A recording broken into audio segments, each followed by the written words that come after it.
প্রিয় ভাই বোনেরা, প্রিয় রাজনৈতিক দলের সদস্যবৃন্দ, বিভিন্ন ইস্যুতে আমাদের মধ্যে ভিন্ন ভিন্ন মতভেদ থাকবে, কিন্তু সেই ভিন্ন মত নিরসনে আলোচনা হবে।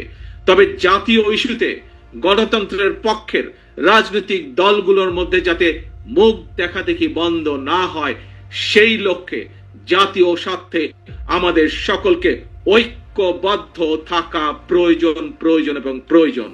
কারণ আমি বিশ্বাস করি জাতীয় স্বার্থে আমাদের সকলকে ঐক্যবদ্ধ থাকা প্রয়োজন। কারণ আমি বিশ্বাস করি ধর্ম, দর্শন, মত যার যার, রাষ্ট্র আমাদের সবার।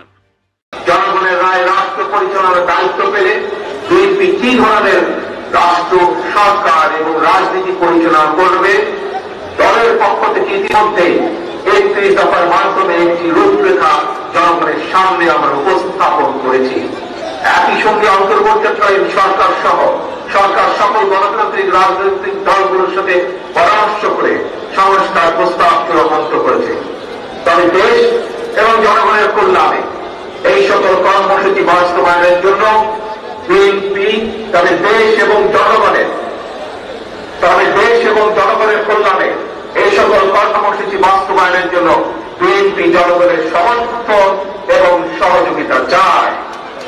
সবশেষে ফ্যাসিস্ট মুক্ত বাংলাদেশে বিএনপির উদ্যোগে আজ রাজধানী সহ সারা দেশে বিজয় র্যালির কর্মসূচির সাফল্য কামনা করছি।